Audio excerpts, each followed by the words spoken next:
Jackson Radio Show. What's up, everybody? Kevin Jackson here. It's the Kevin Jackson Show. Glad you guys are with me. Again, I'm going to be giving shout-outs to my son throughout the program, Ethan. He's turned 28 today. And love you, buddy. And my firstborn, I won't forget any of the birth of my children, but I certainly won't forget the first. And just how excited I was to become a father. And that's the one thing you can't get with the rest of your kids, because you become a father, and that's that. But anyway, I'm excited that he's reached 28 years old, and he is an amazing young man, helping to run a business out in California now, and just knocking them dead. Wharton grad, family, we're all proud of you. So happy birthday, buddy. Anyway, I wanted to talk about something that's being planned for the leftist on election night, November the 8th. And they'll be apparently going through this for the next 7 years. So here's a clip of what the left have planned on election night. I think you'll get as big a kick out of it as I do. Liberals have a bold new strategy to stop President Trump. Scream helplessly at the sky. Donald J. Trump is now president of the United States.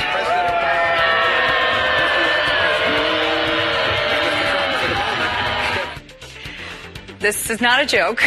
According to Facebook invites, more than 4,000 people nationwide are planning to scream their lungs out at the sky as a protest on the anniversary of President Trump's historic election win on November 8th. Everyone here's laughing. I can't stay serious. People are now forming watch parties to see the events.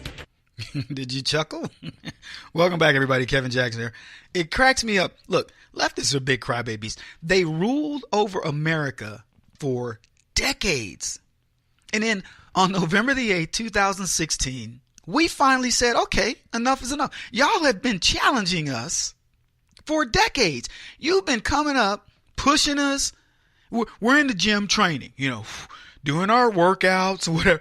And you guys do nothing. You come in the gym, you talk a bunch of smack, you wear your little leotards with your, going up between your butt cheeks. And you come in and go, yeah, look at him over there, all lifting weights and stuff, high, big old muscle heads. And we just keep doing our job, minding our business. And we leave the gym every day, and you guys come out nagging. And we finally say, okay. And we brace your butts up. And then you guys are like, now we're mad, man. Now, big babies, just big crybabies. They got used to winning. You guys have told me, you've heard me say this. The left got indoctrinated they didn't know how to lose. It had nothing to do with us fighting to win. We were under the illusion that we had hired people to fight for us. We had mercenaries called Republicans. And we didn't realize we hired a bunch of sissies. The left, we've had the deck stacked against us, and we kicked their butts, and that loss crushed their tiny little brains and their big fat egos, and now they can't handle it. More and more, folks, as the reality sinks in, the left sees the futility of their political future. They're going, uh-oh, we got nothing. Barack Obama was it. What do we do now that we've lost baby black Jesus? They witnessed the man whom they call stupid perform like a brain surgeon. I mean, with laser focus and accuracy. And they can't handle it. Donald Trump's policies have made America's economic engine run like a Ferrari, like a well-tuned Ferrari. He reset the course of the nation from idiotic to sane. And he's left these insane idiot leftists looking for what would previously be called mama's milk, but you can't use mama anymore because it could be your daddy. You know what I mean? So the left they're going, what can we do? The voting booth won't be friendly for the left in 2018. Guys, I've already made my predictions. You've seen them. The Republicans are going to win. And I'm talking about the real Republicans, the people who put Republic in Republican. They're going to win. You're going to watch new faces enter Congress, new faces enter the Senate. And these are going to be people that will understand that at least for the next 6 years, they better be in lockstep with this president and the agenda of the conservatives in this country. the agenda of the Tea Party community. This is fun to watch. It really is. Moderates are shifting from left to right, having seen the tactics of the left with groups like BLM, Black Lives Matter, Antifa. These guys are going, I want no part of that. The Democrats, they have no strategy. They continue to support a radical left agenda. They alienate middle class, middle America, white voters for the sake of special interests. And then they go, come back to Jamaica, come back to the party.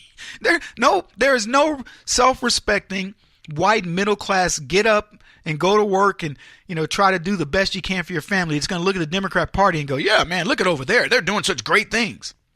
The only way you could look over there and think they're doing great things is if you are gay, Muslim, and maybe a black woman.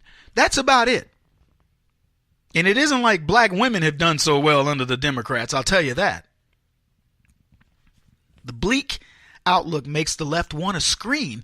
And so they've chosen November the 8th as a day that they're just going to let go. Here's what Fox News reports. The rage is still strong in some Trump opponents who plan to band together to scream helplessly at the sky at the year one anniversary of Trump's election. Oh, man. Tearful. Well, we got to give this thing a name. We got to give it a name. I don't know what we can call it, but, crybaby night or whatever, but it's got to be on the calendar. They said Facebook events all around the country invite people to gather together to let out a primal scream for the current state of our democracy on November the 8th. The idea came from Boston. That's their equivalent of the Tea Party. They're going to call it the Cry Party. You need to join the Cry Party. We're big and we're bad and we're going to do something this next election cycle. Oh, my goodness. They said it was in Boston where people gathered in America's oldest park, the Boston Common, to scream. Other liberal cities like New York, Austin, and Philadelphia picked up the idea. This administration has attacked everything about what it means to be American. Who wouldn't feel helpless every day? Boston organizer Johanna Schulman said. Coming together reminds us that we are not alone, that we are part of an enormous community of activists and are motivated and angry. Those actions can make a difference. Over 33,000 so far has said they are interested in the Boston event, with more than 4,000 planning to go. Meanwhile, in New York City, 15,000 said they're interested to scream. To scream in Washington Square Park, and over 2,000 plan to go. New York organizer says, while he thinks we're a bunch of exasperated people who want to feel connected. Man. Philadelphia organizer, Philadelphia United for Progress, assured they know we're not helpless. Fans in Philly are encouraged to scream in solidarity from their backyards if they can't attend. Tantrum Day, that's what I call it. Tantrum Day. They're going to scream all the way from their safe neighborhoods to their good jobs. And as the economy continues to flourish, they're going to scream all the way to the bank. They're going to scream as more people live the American dream. Then one day, they're going to wake up from their delusions. They're going to wake up from the nightmare that was Barack Obama, and the screaming's going to stop. And you know what, folks? Do you have a friend that made that conversion from leftism? Seriously, think about it. I have a bunch of them. And they tell me, Kevin, man, I was one of these dogmatic leftists, and man, everything was through this vision. And I go, and what happened? And they go, my mind opened. See, the left believed themselves to be open-minded. Their mind opens. It's really that simple. Suddenly, they are like you could say, Kevin, you're dyed-in-the-wool conservative. No, I'm a dyed-in-the-wool realist who looks at life through a certain level of thinking. I look at it logically, and then I look at it through my own existence. And here's what I don't do. I don't take my own existence and say, these rules of logic don't apply. It's like I always use gravity as an example, or the scientists believing the world was flat, and everybody believed them. Well, somebody observed that ships disappeared, so they couldn't be flat. And suddenly the world changed. That's the way I look at it. We all have our our ideas about things, but those ideas are subject to be wrong. That's just the nature of man. But science is real.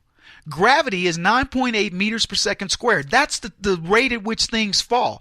If I were to say, well, white guys don't run faster than black guys, is gravity different for white people? Do they have more gravity? They don't jump as high. Gravity mustn't apply differently to white folks. No, it applies the same.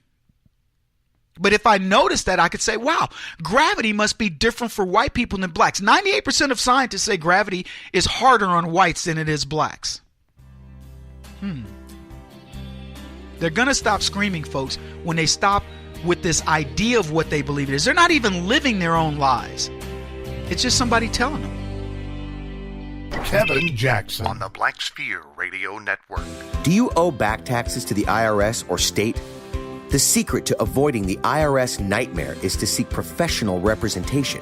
My friends at Security Tax Associates provide the most cost-effective and ethical representation in the industry while helping to avoid seizures, levies, and wage garnishments.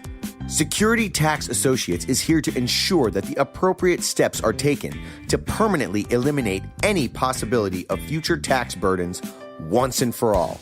For a free, no-obligation consultation, contact Security Tax Associates, 844-779-4177. That's 844-779-4177.